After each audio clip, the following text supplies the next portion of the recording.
이 시간 우리가 함께 나눌 하나님의 말씀은 구약성경 욥기서 3장 1절부터 10절까지 말씀입니다. 그 후에 욥이 입을 열어 자기의 생을 저주하니라.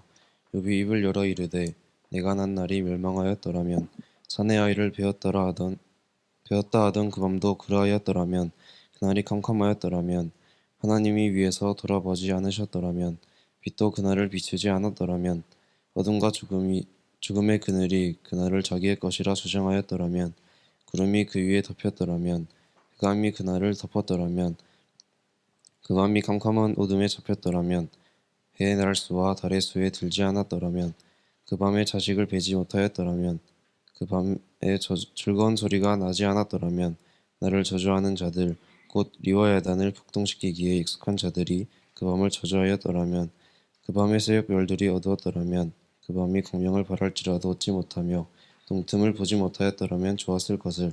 이는 내 모태의 문을 닫지 아니하여 내 눈으로 환난을 보게 하였음이로구나.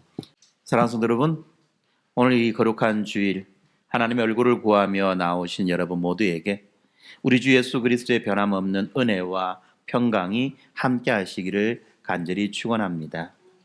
우리는 지금 욥기서 말씀을 살펴보고 있습니다. 욥기서 말씀, 오늘은 3장 말씀을 살펴볼 차례인데요. 그렇습니다. 앞에 1장과 2장의 내용 혹시 여러분들 기억나시는지 모르겠습니다. 하늘궁전에서 어전회의가 하나님 앞에 회의가 열립니다. 그 회의가 열릴 때 사단이 참석하지요. 그리고 사단에게 하나님은 욥의 믿음을 칭찬하고 자랑합니다.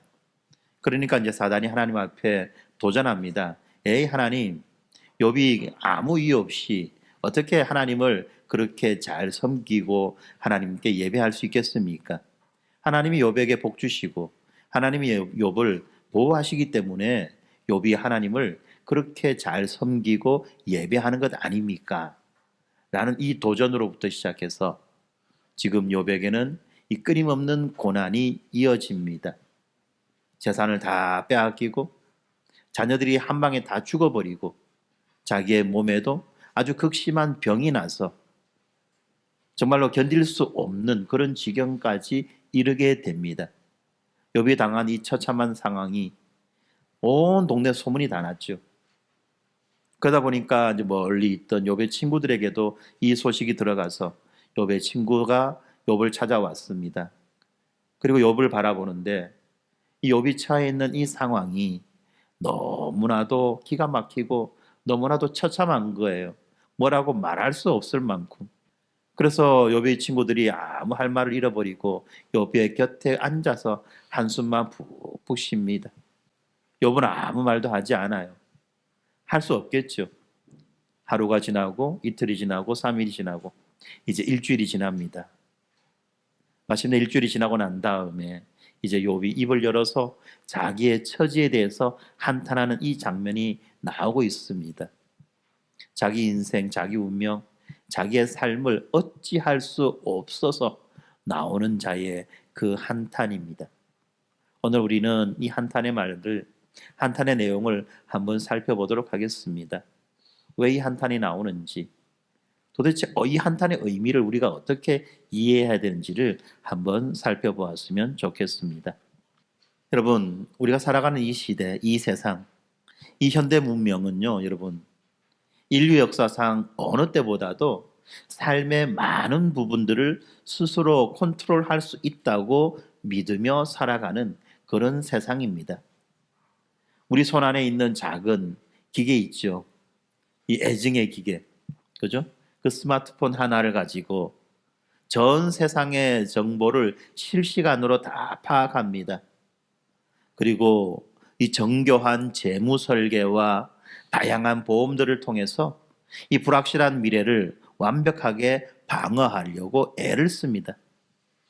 또 철저한 식단 관리와 운동으로 건강을 통제하고 뿐만 아니라 이 최첨단 보안 시스템으로 우리의 가정을 보호하려고 그렇게 합니다. 그런데 이러한 통제가 주는, 컨트롤이 주는 그 안락함, 이 통제의 안락함은 역설적으로 우리를 가장 이 취약한 존재로 만들고 있습니다. 자기가 계획하고 설계한 그 시스템에서 조금만이라도 변수가 생기고 조금만이라도 이 오차가 생기면 이 현대인들은요, 아주 유례 없는 불안과 공포에 휩싸여서 정신을 못 차리는 겁니다. 그렇지 않습니까? 계획하고 설계가 있어요. 라이프 사이클에 맞춰서 모든 계획들이 이미 다 컨설팅 되어 있습니다. 자기뿐만이 아니라 자기 자녀에 대해서도 마찬가지입니다. 그런데 그것이 어떤 원인에 의해서 조금씩 빗나가기 시작할 때 사람들은요, 견딜 수 없는 그 실망감, 상실감, 그리고 불안함을 느끼는 겁니다. 그런데 여러분, 이런 이 세속적인 통제의 환상은요, 안타깝게도 우리들의 신앙생활에도 깊숙하게 파고 들어왔습니다. 은연중에 하나님과의 관계를 자기 공로의 틀 안에서 이해하려고 애를 씁니다. 그래서 하나님과 일종의 거래를 하려고 하는 거죠. 내가 주일 예배를 잘 지키고 11조를 정직하게 드리며 교회의 여러 봉사에 적극적으로 열심히 그렇게 헌신한다면 하나님은 마땅히 내 삶에 닥칠 재난과 실패를 막아주셔야 한다고 그렇게 생각하는 겁니다. 그렇게 생각하면서 우리들은 하나님 앞에 눈에 보이지 않는 이 계약서, 이거를 들이밀고 있는 것입니다. 하나님, 내가 이 정도 하니까 하나님이 나에게 이 정도는 해 주셔야 되지 않겠습니까? 라는 식으로 우리가 하나님과 일종의 계약을 맺으려고 합니다. 그런데 이것이 어떤 의도를 가지고 있습니까? 이것은 우리의 종교적 열심이 하나님을 조정할 수 있는 강력한 리모컨이 되는 겁니다. 그리고 내 삶의 평안을 보장하는 영적 프리미엄 보험이 될 수 있다고 그렇게 믿기 때문에 이런 일들을 하는 것입니다. 이것을 우리는 율법주의다라고 말했죠. 이런 율법주의적인 프레임에 갇혀 있다 보니까 우리 기독교 공동체는요, 자기 자신이나 또는 이웃의 성도가 겪는 그 설명할 수 없는 고통을 다루는데 너무 서툴다는 것입니다. 고통의 문제를 너무 이해하지 못하고 있다는 것입니다. 누군가가 원인을 모를 극심한 재난이나 또는 어떤 상실을 마주할 때 우리는 그것을 개인의 숨겨진 죄에 대한 징벌이거나 또는 종교적 열심이 부족해서 겪는 일이라고 너무나 쉽게 치부해 버린다는 것입니다. 내 주변에 누군가가 정말로 엄청난 일을 당합니다. 엄청난 고통과 재난을 당합니다. 그러면 어떻게 생각합니까? 그래, 뭔 지은 죄가 있으니까 그러겠지. 아이고, 봐라, 그래, 주일날 예배 안 드리고 밖에 놀러 댕기디만 그렇다 아이가. 이런 식으로 우리가 아주 쉽게 그렇게 판단한다는 것입니다. 뿐만 아닙니다. 우리는 너무나도 쉽게 위로합니다. 고난당하는 자의 곁에 머물며 함께 울어주기보다는 함께 그 고통과 고난을 견뎌주기보다는 아주 가벼운 말, 가벼운 위로로 모든 것을 퉁치려고 한다는 겁니다. 당신의 시작은 미약하나 나중은 심히 창대할 것입니다. 지금은 이 모양 이 꼴아지지만 나중은 대단하게 될 겁니다. 크게 될 겁니다. 더 열심히 기도하면 하나님이 다 해결해 주실 것입니다. 이런 식의 천편일률적인 위로는 여러분 어떻습니까? 그들의 그 신음소리를 강제로 입틀막하는 그런 행위가 그런 결과가 되어버리고 만다는 것입니다. 이런 것들은 참된 위로가 아니지요. 오히려 울고 있는 그 영혼의 상처를 방치하는 가벼운 긍정에 대한 압박이며 영적인 폭력이라고 말할 수 있는 것입니다. 오늘 우리가 살펴보는 이 욥기서 3장 이 말씀은요, 우리들의 이러한 얄팍한 신앙적 고정관념을 가차없이 산산조각 내어버리고 맙니다. 본문은 이 율법주의적인 인과응보의 논리가 무너지기 시작하는 시점입니다. 가장 극심한 고난 속에서 창조의 질서마저 부정하고 싶어하는 그 상처 입은 성도의 그 영혼의 어두운 밤을 너무나도 적나라하게 보여주고 있습니다. 본문에서 지금 울고 있는 이 욥, 너무 고통스러워서 소리 지르고 있는 이 욥은 결코 믿음이 없어서 이렇게 소리 지르는 것이 아닙니다. 오히려 그는 이 축복이라고 하는 이 화려한 포장지가 다 벗겨진 그 잿더미 위에서 진짜 하나님을 대면하는 가장 정직하고 깊은 영적 씨름을 시작하고 있는 것입니다. 그래서 오늘 우리 모두가 이 울타리가 무너진 자리에서 터져나오는 그 욥의 탄식 속으로 함께 들어가서 그 캄캄한 어둠 속에 깊숙하게 숨겨져 있는 복음의 빛을 발견하는 귀하고 복된 시간이 되었으면 좋겠습니다. 먼저 본문에 나타나는 이 욥의 처절한 탄식을 깊이 이해하기 위해서 우리는 먼저 지난주에 살펴보았던 욥기 1장의 그 천상회의를 우리가 생각해야만 합니다. 그 천상회의에서 사단이 던졌던 그 도발적인 질문, 그것이 우리는 반드시 기억해야만 합니다. 사단은 이렇게 참소합니다. 주께서 그와 그의 집과 그의 모든 소유물을 울타리로 두르심 때문이 아니니까. 아까도 말씀드렸지만 하나님께서 욥과 욥의 그 가족들과 욥의 모든 소유물들을 보호하고 계시기 때문에, 철저하게 지켜주고 계시기 때문에 욥이 하나님을 찬양하는 것 아닙니까? 라고 말하는 겁니다. 울타리로 두르심. 여기서 울타리라는 이 말의 히브리어 단어가 사카크입니다. 사카크. 이 사카크라고 하는 이 울타리, 이 단어는요, 맹수와 적들로부터 소중한 생명을 지켜주는 은혜의 방패이며 생명과 축복을 보존하시는 하나님의 세심한 돌보심을 상징하는 말입니다. 이해하기 쉽게 예를 들면 이런 겁니다. 이 사카크라고 하는 것은 이 걸음마를 배우는 이 어린아이를 위해서 부모가 거실에 쳐놓은 안전 울타리와 같은 겁니다. 아이는 그 울타리 안에서 넘어지고 뒹굴어도 결코 다치지 않는 거죠. 이렇게 외부의 위협으로부터 차단된 채 부모가 제공하는 평안을 아이는 그 울타리 안에서 만끽하는 것입니다. 그리고 우리 모두는 이 각자의 삶에서 이 사카크의 울타리를 세우려고 애를 씁니다. 중병으로부터 우리 가정을 지켜주는 건강의 울타리, 갑작스러운 이 경제적 파산을 막아주는 든든한 재정의 울타리, 내 아이가 엇나가지 않도록 막아주는 안전한 보호의 울타리를 세우기 위해서 우리는 애를 쓰며 살아가고 있습니다. 그리고 우리는 하나님의 은혜를 이 사카크, 이 울타리의 크기와 견고함으로 측정하려고 합니다.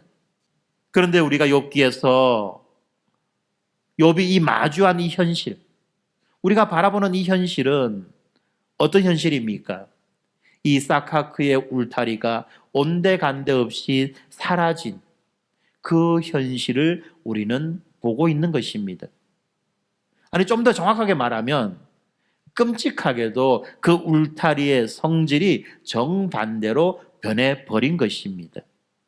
욥은 23절에서 이렇게 탄식합니다. 하나님에게 둘러싸여 길이 아득한 사람에게 어찌하여 빛을 주셨는고. 하나님에게 둘러싸여 길이 아득한 사람에게 어찌하여 빛을 주셨는고.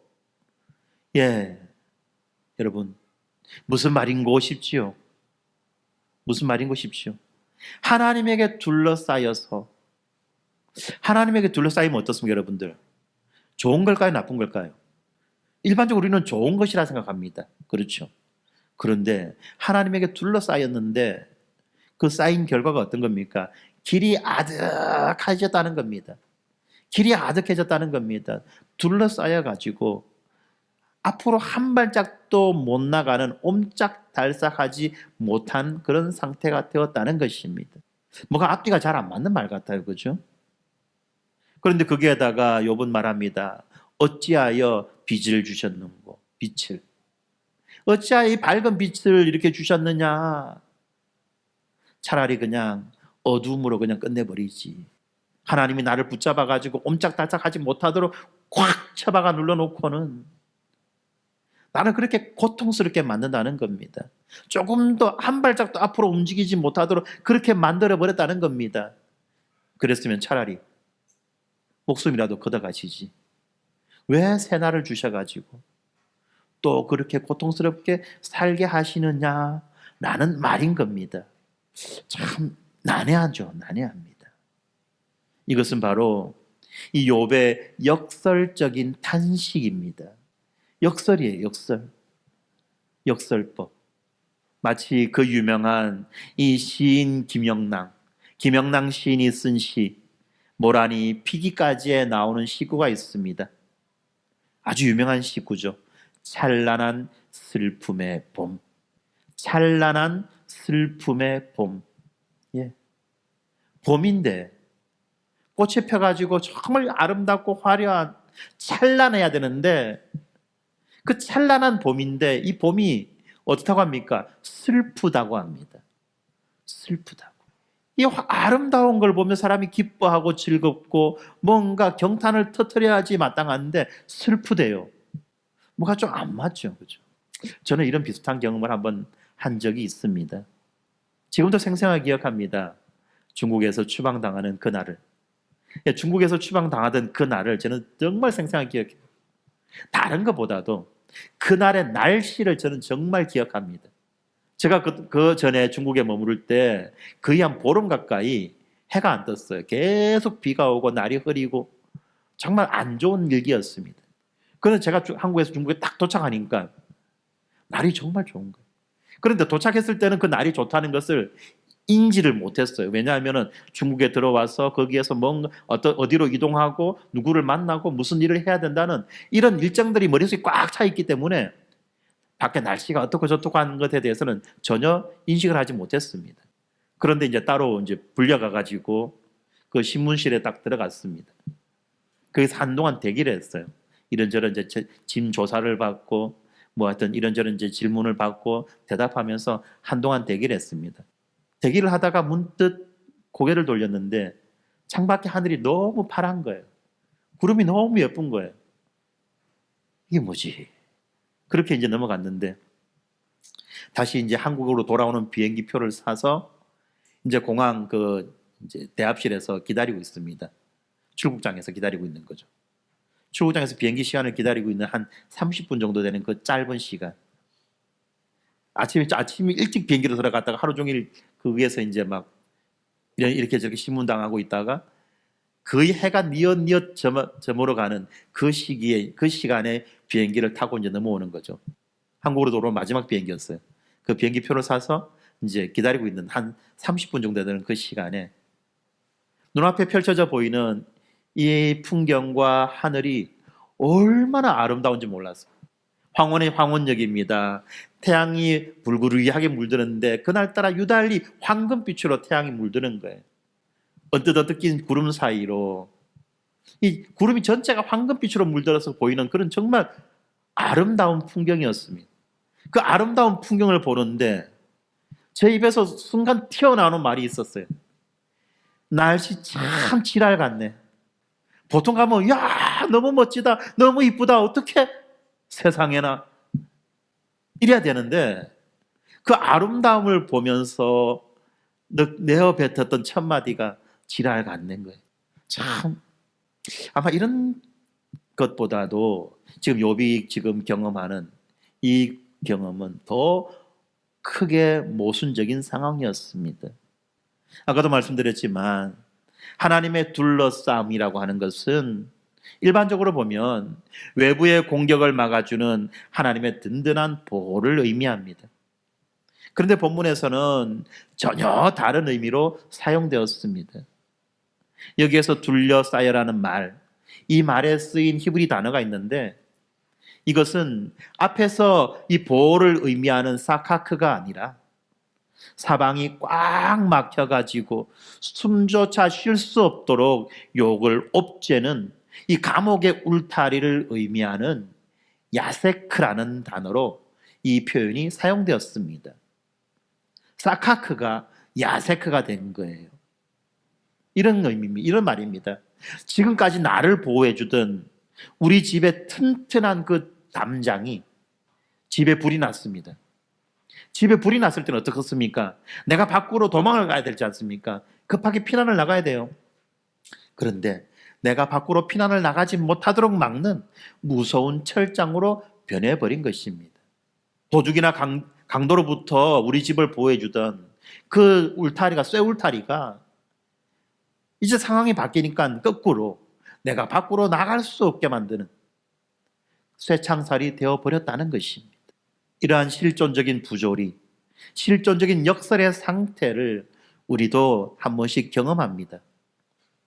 어제까지 나의 삶을 지탱해주던 건강이 갑작스러운 그 암 선고와 함께, 그 암 말기 선고와 함께 나를 병실이라고 하는 좁은 공간에 가두어 버리는 야세크의 철장이 됩니다. 나를 움직이게 만들고 나를 활동하게 만들고 나의 삶을 지탱해주던 나의 이 건강한 몸이 갑자기 이제 나를 옴짝달싹하지 못하게 가두어서 그냥 죽음만을 기다리게 만드는 그런 야세크의 철장이 된다는 것입니다. 가족의 행복한 삶을 지켜주던 평생 일군 사업과 재산이 이 경제적 위기 속에서는 도무지 빠져나갈 수 없는 부채의 늪이 되어서 나를 짓누른다는 것입니다. 집을 살 때 누가 다 현찰 주고 삽니까? 대출 끼고 대출 안고 사지요. 그렇게 대출 끼고 대출 안고 사는 이 집, 아무 일이 없을 때는 정말 좋습니다. 정말 좋은 집인데 갑자기 어떤 일이 발생해가지고 경제적 위기가 와서 직장을 잃어버리거나 어떤 재정적 손실을 크게 입었을 때 어떻습니까? 그전에는 매달 나가던 그 대출금이 이제는 날마다 나의 목을 옥죄는 그런 짐이 되어버린다는 것입니다.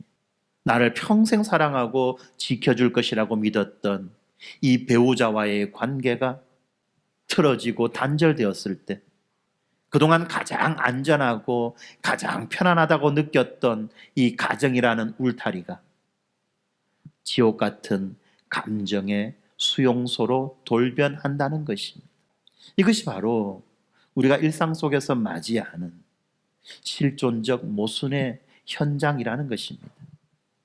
이 모든 소망이 끊어진 상태에서 7일간의 깊은 침묵 속에 빠져있던 이 욥이 마침내 입을 열어서 자신의 생일을 저주하기 시작합니다. 그는 이렇게 부르짖었습니다. 4절에 보니까 그날이 캄캄하였더라면 이 외침을 히브리어로 직역하면 이렇습니다. 예히 호세크. 이것을 우리말로 직역하면 이거죠. 어둠이 있으라. 이 표현은요, 여러분, 창세기 1장에서 하나님이 선포하신 빛이 있으라라고 하는 이 위대한 창조의 선언을 정확하게 거꾸로 뒤집어 놓은 충격적인 표현이라는 것입니다. 빛이 있으라. 예히 오르가 이제 거꾸로 어둠이 있으라라고 하는 예히 호세크가 되는 겁니다. 신학자들은 이것을 역창조의 비가라고 부릅니다. 창조를 뒤집어 놓은 비가, 슬픈 노래라는 거죠. 지금 욥은요, 단순히 죽고 싶다를 말하는 것이 아닙니다. 생명과 빛을 주시는 하나님의 그 위대한 창조의 시간이 제발 거꾸로 되돌려져서 내가 존재하지 않았던 그 태초의 상태, 무와 혼돈의 상태로 돌아가기를 갈망하고 있는 것입니다. 하나님이 세상을 창조하지 않으셔서 처음부터 내가 존재하지 않았다면 내가 지금 당하는 이 고통과 고난과 아픔도 없었을 건데 라는 거죠.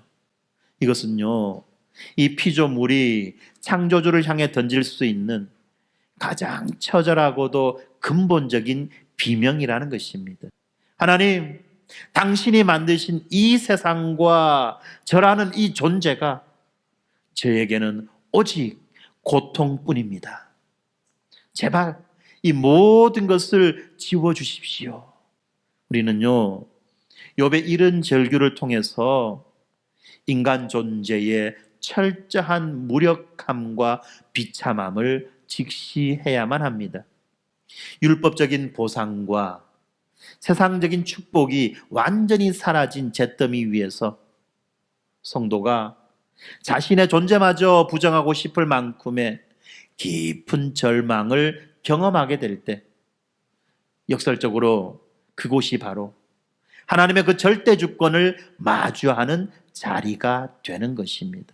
내가 쌓아 올린 모든 울타리가 무너질 때 비로소 우리는 내가 내 삶의 주인이 아니고 오직 하나님의 전적인 은혜 없이는 단 1초도 존재할 수 없는 피조물이라는 것을 뼈저리게 체감하게 되는 것입니다. 그전에는 내가 잘나서 내 계획과 내 힘과 내 능력으로 내 인생을 사는 줄 알았고, 내가 하나님 앞에서 잘해서 내가 원하는 복을 얻으며 누리며 사는 줄 알았는데, 그 모든 것이 무너지는 그 순간 내가 쌓아왔던 나의 모든 계획들이 다 물거품으로 흩어져 버리는 그 순간 인간은 한없는 무력감과 한없는 절망감과 한없는 어두움을 느끼게 되어 있다는 것입니다. 그런데 여러분 아시죠? 바로 그 자리가 우리가 하나님을 만날 수 있는 자리라는 것입니다. 우리가 욥기서 3장을 읽으면서요, 범하기 쉬운 가장 큰 실수가 뭐냐? 바로 욥의 이런 격정적인 탄식을 불신앙의 산물로 보거나 또는 삶을 비관하여 스스로 목숨을 끊으려고 하는 그 자살의 충동의 표현으로 오해하는 것입니다. 왜냐하면 얼핏 보면 욥이 차라리 태어나지 않았으면 좋겠다, 뭘 어쨌으면 좋겠다, 없었으면 좋겠다, 그때 뭐가 아니었다면 이라는 말을 반복하다 보니까 이게 도대체 하나님을 믿는 사람 맞나? 라는 생각이 들 정도라는 것이죠. 그런데 여러분, 욥이 지금 쏟아내고 있는 이 거친 언어들을 우리가 주의 있게 살펴보면 우리는 놀라운 영적 진리를 발견합니다. 욥은요, 지금 자기 존재의 시작인 태어난 날 생일을 저주하고 자기가 인생이 소멸되었으면 좋겠다는 것을 호소하지만 결코 하나님 그분 자신, 이 모든 창조의 근원인 하나님을 저주하거나 부인하지는 않고 있다는 것입니다. 너무 삶이 고통스럽고 힘들어서 차라리 없어졌으면 좋겠다, 내 생명이 없어졌으면 좋겠다 라고 그렇게 한탄하지만 하나님은 왜 나에게 생명 주셔서 왜 이렇게 됐습니까? 라고 하지 않는다는 겁니다. 그렇게 하지 않는다는 거죠. 상황이 얼마나 고통스러운지를 호소하고 있을 따름이라는 것입니다. 이 관점이 왜 이렇게 중요합니까? 우리는 다시 욥기 1장 그 사탄의 그 참소를 살펴보아야만 합니다. 사탄은 하나님을 향해서 냉소하면서 이렇게 말하죠. 욥이 까닭없이 하나님을 경외하리이까. 지금 사탄은 명확하게 말하고 있습니다.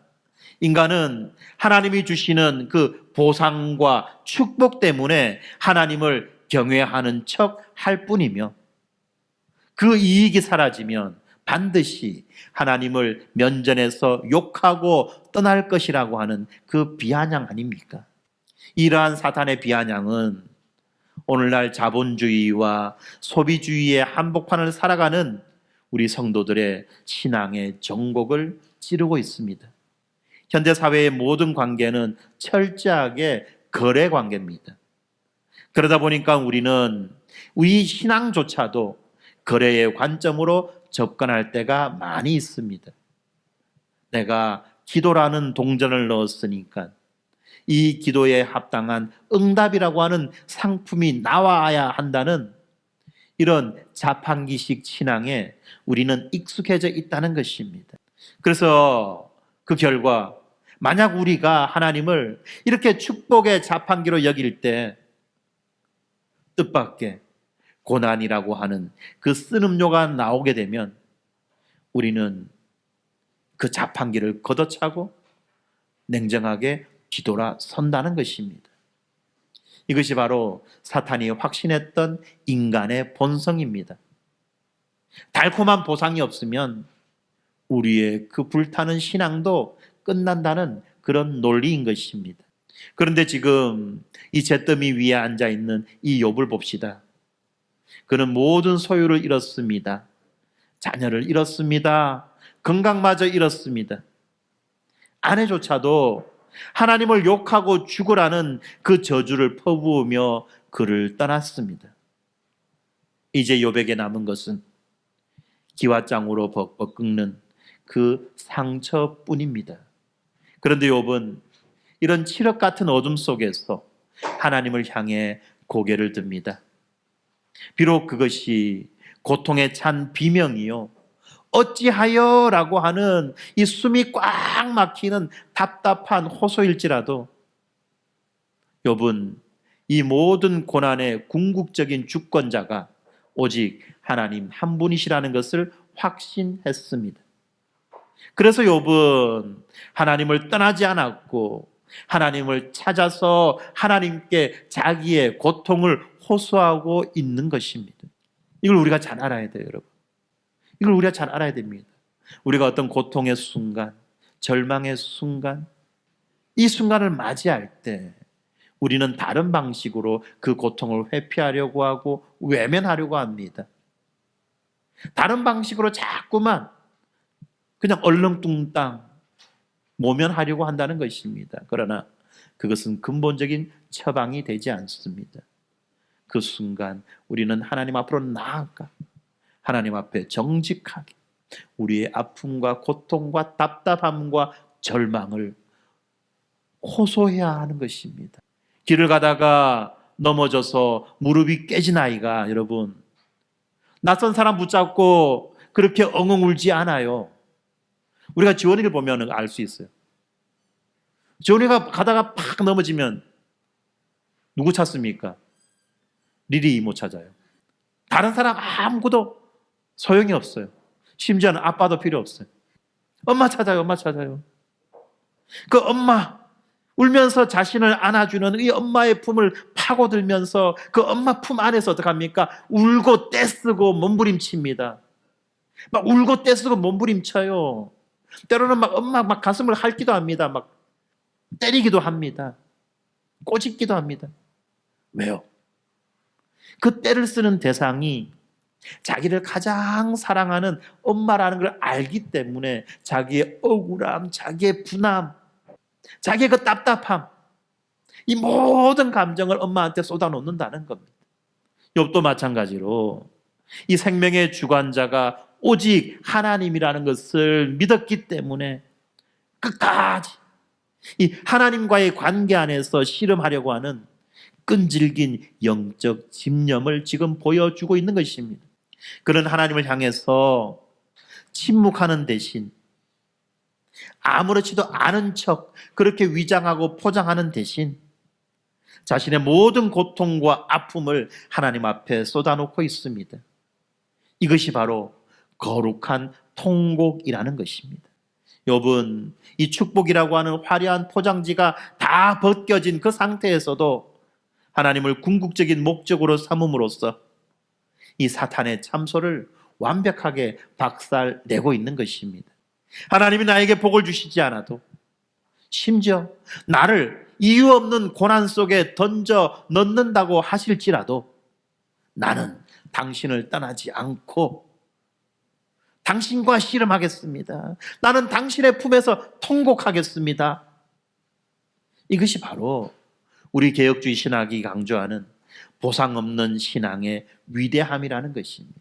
아무 대가가 주어지지 않아도 나는 하나님만을 의지하며 하나님만을 붙잡고 그렇게 살아가겠습니다. 여러분은 무엇을 사랑하십니까? 하나님이 가져다 주시는 선물입니까? 아니면 하나님 그분 자신입니까? 이 고난이라고 하는 이 영혼의 어두운 밤은 우리의 얄팍한 조건부 신앙을 벗겨내고 비로소 우리로 하여금 진짜 하나님을 대면하게 만드는 거룩한 연단의 시간이라는 것을 우리는 기억해야만 합니다. 고난이 없으면요, 우리는요, 그 선물에 취해가지고 하나님을 인식하지도 하나님을 대면하지도 않으려고 하는 거예요. 그러나 고난의 시간에 우리는 어떻습니까? 하나님을 정직하게 대면하게 된다는 것입니다. 그렇기 때문에 이 성도의 참된 믿음은 모든 울타리가 무너진 뒤에도 하나님을 향해 나의 하나님이라고 부를 수 있는 그 한마디의 고백 속에 담겨져 있는 것입니다. 오늘 본문에서 욥이 보여주는 이 거룩한 통곡, 이 거룩한 부르짖음은 훗날 우리가 골고다 언덕에서 보게 될 위대한 부르짖음의 전주곡입니다. 극심한 이 고통의 소용돌이 속에서 창조주를 향해 이 거룩한 비가를 부르던 욥의 입술에서 연거푸 쏟아지는 가장 뼈아픈 단어가 하나 있습니다. 그것은 바로 어찌하여라는 말입니다. 본문의 11절, 12절, 16절, 20절, 23절에서 계속해서 이 어찌하여라는 말이 나옵니다. 거기에서 욥은 쉼없이 하나님께 질문합니다. 어찌하여 내가 태에서 죽어 나오지 아니하였던가? 어찌하여 고난당하는 자에게 빛을 주셨으며 마음이 아픈 자에게 생명을 주셨는가? 이 욥의 이 어찌하여라는 이 탄식은 수천 년 전 아라비아 사막에 살았던 한 사람만의 비명이 아닙니다. 오늘날 이 중환자실의 그 병실 위에서 무너진 사업장 한가운데에서 사랑하는 이를 먼저 보낸 그 장례식장에서 하늘을 향해 묻는 우리 모두의 부르짖음입니다. 인간은 고난 자체보다도 그 고난의 이유를 알지 못할 때 훨씬 더 깊은 절망에 빠집니다. 만약에 우리가 당하는 이 고난에 어떤 위대한 의미가 있다면 그 고난은 우리는 견딜 수 있습니다. 심지어는 자기의 목숨마저도 내어놓을 수가 있습니다. 그런데 아무 의미도 발견할 수 없고 아무 이유도 발견할 수 없는 캄캄한 어둠 속에서 우리는 어떻습니까? 어찌하여라고 하는 이 비명을 욥처럼 지를 수밖에 없다는 겁니다.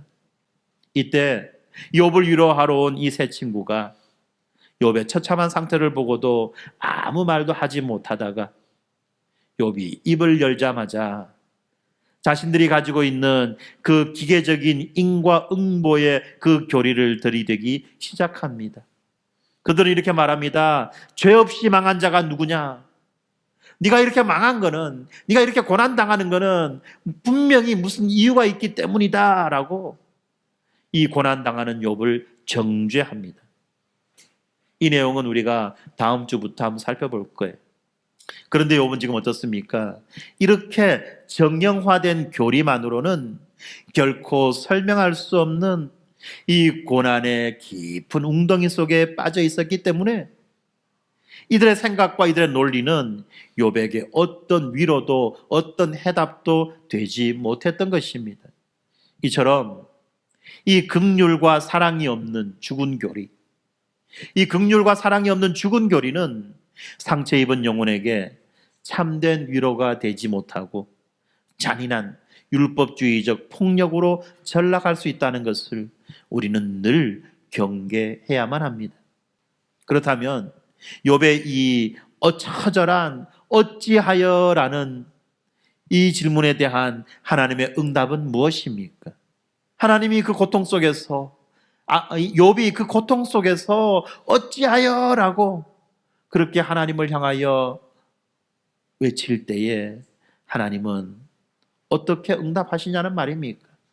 하나님은 욥에게 명쾌한 대답을, 명쾌한 논리적인 답변을 주는 대신 장차 우리들의 모든 어찌하여를 몸소 겪으실 참된 구속자를 우리에게 보내주셨습니다. 하늘이 칠흑 같은 어두움으로 덮이던 공생애의 마지막 금요일, 창조주이신 예수님께서 십자가에 달리셨죠. 그때 일어났던 그 흑암은 욥이 그토록 갈망했던 예히 호세크, 어둠이 있으라 라고 하는 하나님의 창조 질서가 뒤집히는 심판의 어둠이었습니다. 그 어둠 속에서 우리가 당해야 할 죄의 형벌과 유기의 고통, 버림받음의 그 고통을 우리 주님이 대신 겪으셨습니다. 그 끔찍한 하나님과의 단절 속에서 성자 예수님은 성부 하나님으로부터 철저히 버림받으시며 외치셨습니다. 엘리 엘리 라마 사막다니, 나의 하나님, 나의 하나님, 어찌하여 나를 버리셨나이까? 어찌하여? 인간의 가장 크고 가장 깊은 고통의 부르짖음인 이 어찌하여를 우주의 창조주이신 예수님이 친히 자기 입술에 담으셨던 것입니다. 우리가 갇혀야 할 이 숨막히는 이 야세크의 그 감옥에 예수님이 스스로 갇히신 것입니다. 고통 속에서 욥은 이 죽음의 안식을 갈망했지만 예수님은 그 고통을 짊어지시고 친히 그 죽음의 깊음 속으로 내려가셨습니다. 예수님이 십자가에서 어찌하여라고 버림받으며 물으셨기 때문에 이제 우리는 고난 중에서도 하나님이 나를 버리지 않으셨다고 확신할 수 있게 된 것입니다. 그러므로 사랑하는 성도 여러분, 우리가 지나가는 어두운 밤은 버림받은 자리가 아닙니다. 그곳은 바로 십자가에서 나를 대신해 부르짖으신 상처 입은 치유자 예수 그리스도를 가장 깊이 만날 수 있는 거룩한 성소가 되는 것입니다. 우리 주님은 우리의 고통을 구경하는 분이 아니라 우리의 고통의 심연 속으로 직접 걸어 들어오신 분이십니다. 잿더미 위에서 탄식하던 그 욥의 부르짖음은 십자가에서 완성되었고, 그리고 그 십자가의 은혜만이 이유 없는 고난 속에 있는 우리를 일으켜 세워주는 유일한 소망이 되는 것입니다. 사랑하는 성도 여러분, 이제 말씀을 맺고자 합니다. 오늘 우리는 이 욥기서 3장이 보여주는 영혼의 어두운 밤을 욥과 함께 걸어보았습니다. 나를 지켜주고 나를 보호해주던 그 축복의 울타리가 도리어 내 숨통을 쪼여오는 감옥의 철장으로 변해버린 현실. 차라리 내가 존재하지 않았기를 갈망하는 그 역창조의 탄식, 그리고 얄팍한 기복주의와 인과응보의 껍질을 깨고 나오는 거룩한 통곡의 소리들을 우리는 들었습니다. 우리가 이처럼 이해할 수 없는 고난을 만날 때 우리는 어떻게 반응해야 마땅합니까? 세상의 지혜와 도덕은 우리에게 이렇게 말합니다. 흔들리지 말고 이빨 꽉 깨물고 참고 견디라고 그렇게 말합니다. 하지만 예수 십자가 복음은 전혀 다른 길을 우리들에게 제시해 줍니다. 먼저 복음은 우리에게 십자가 앞에서 정직하게 애통할 자유를 줍니다. 때로는 왜 나에게 이런 일이 일어났는지 극심한 인지 부조화와 혼란에 빠질더라도 모든 감정을 하나님 앞으로 가지고 나아가시기 바랍니다. 하나님을 향한 원망 섞인 그 탄식조차도 그것이 하나님을 향할 때는 위대한 기도가 되는 것입니다. 하나님은 여러분의 그 정직한 눈물과 탄식을 외면하지 않으십니다. 복음은요, 여러분, 강한 척하는 그런 종교가 아닙니다.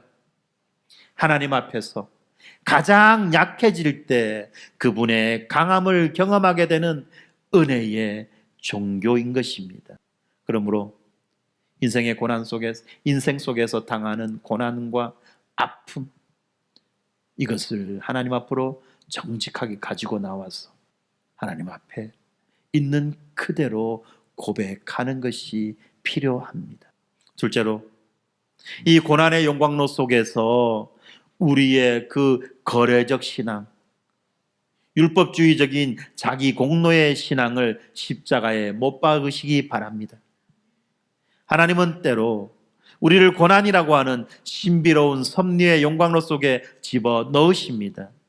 그리고 거기에서 이 땅의 부귀영화와 내가 의지하던 울타리가 얼마나 덧없는 것인지를 폭로하심으로 우리들의 그 얄팍한 기복주의를 박살내시는 것입니다. 우리들의 그 얄팍한 자기 의의, 자기 공로의 그 신앙을 박살내는 겁니다. 사랑하는 성도 여러분, 하나님이 주시는 선물 때문에 행복해하는 신앙을 넘어서 비록 아무런 보상이 없을지라도 하나님 그분 자신만으로 만족하는 수준으로 도약하시기 바랍니다. 욥이 잿더미 위에서 입증해낸 이 보상을 바라지 않는 신앙, 이 보상을 바라지 않는 이 신앙이야말로 사단의 참소를 이기는 성도의 가장 고귀한 영광인 것입니다. 그리고 세 번째로, 오직 예수 그리스도 안에서 참된 안식을 누리시기 바랍니다. 욥은 모든 아픔에서 벗어나는 그 평안의 장소로 무덤을 묘사합니다. 차라리 죽었으면 좋겠다. 하지만 여러분, 이 진정한 안식은 차갑고 어두운 무덤이 아니라 오직 예수 그리스도의 품 안에 있다는 것입니다. 성도는요, 이 현세의 일시적인 번영이 아니라 십자가를 통해 이미 우리에게 임한 하나님 나라의 영원한 안식, 그 샬롬을 바라보며 살아가는 자들입니다. 그렇기 때문에 여러분, 이 환경이 주는 가짜 평안이 아니라 풍랑위를 걸어오시는 그 주님이 주시는 하늘의 평안을 누리시기를 바랍니다. 사랑하는 성도 여러분, 이제 내일 아침이면 우리들은 무너진 울타리가 기다리고 있는 삶의 현장으로 다시 돌아갑니다. 그러나 여러분, 그때 기억하십시오. 여러분을 보호하고 있던 이 세상의 울타리는 무너졌을지라도 2000년 전 골고다 언덕에서 여러분을 대신해서 어두움에 휩싸인 그 예수 그리스도의 사랑의 울타리는 결코 무너지지 않았다는 사실을 여러분은 기억하시기 바랍니다. 우리가 지금 이해할 수 없는 그 고난의 밤을 지나고 계시는 분이 우리 가운데 계십니까? 욥이 앉아있던 그 잿더미 위에서 하늘을 바라보십시오. 그곳에서 우리를 위해 어찌하여 라고 외치시며 우리의 손을 붙잡고 계신 예수 그리스도를 만나십시오. 그분의 십자가가 여러분의 견고한 망대가 되고 그분이 주시는 영원한 샬롬이 여러분의 영혼을 덮으시기를 주님의 이름으로 간절히 축복합니다. 인간적인 위로에 궁극적인 소망을 두지 마시고 오직 참된 중보자이신 예수 그리스도 안에서 주어지는 참된 안식을 누리며 삶의 어떠한 폭풍우 속에서도 묵묵히 그러나 능력 있게 살아내시는 저와 여러분 모두가 되시기를 우리 주님의 이름으로 축원합니다. 아멘. 기도하겠습니다. 만물의 통치자이시며 어둠 속에서도 여전히 주님이 되시는 하나님, 오늘 우리는 이 잿더미 위에서 부르짖었던 욥의 절규를 통해 우리의 신앙의 민낯을 직면하게 해주셔서 감사합니다. 하나님의 은혜를 내가 통제할 수 있는 축복으로 여기고 나의 열심을 대가로 주님의 은혜를 얻으려고 했던 모든 율법주의적인 교만을 이 시간 십자가 앞에 내려놓습니다. 주님, 이 건강의 울타리가 무너지고 재정의 담장이 허물어지며 사랑하는 이들과의 관계가 끊어져서 차라리 태어나지 않았다면이라고 그렇게 탄식하는 지체들을 불쌍히 여겨 주시옵소서. 그들에게 이 고난이 하나님으로부터 버림받은 증거가 아니라 오히려 얄팍한 자기 공로의 껍질을 깨고 진짜 하나님을 만나는 거룩한 통로가 되게 하여 주시옵소서. 고난 속에서 욥처럼 오직 주권자 되시는 하나님 앞에 정직하게 애통하며 어찌하여라고 부르짖는 거룩한 신앙의 집념을 우리들에게 허락하여 주시옵소서. 무엇보다도 우리가 당해야 할 칠흑 같은 어둠과 버림받음의 고통을 십자가 위에서 대신 담당하시며 어찌하여 나를 버리셨나이까라고 외치신 예수 그리스도를 바라보게 하여 주시옵소서. 주님이 십자가에서 그 처절한 어찌하여를 물으셨기에 오늘 우리가 어떤 고난에서도 하나님은 여전히 나의 아버지시며 나를 버리지 않는다는 확신을 얻게 되었음을 믿습니다. 이제 다시 세상으로 나가는 주의 자녀들이 부활하신 그리스도 안에서 누리는 참된 안식을 허락하여 주시옵소서. 비록 내일의 일터와 가정에서 우리가 세웠던 세상의 울타리는 무너진다고 할지라도 우리를 붙드시는 주님의 십자가는 결코 무너지지 않는다는 것을 신뢰하며 묵묵히 그러나 능력 있게 하루를 걸어가게 하여 주시옵소서. 우리의 영원한 위로자이자 참된 중보자 되시는 예수 그리스도의 이름으로 기도드립니다.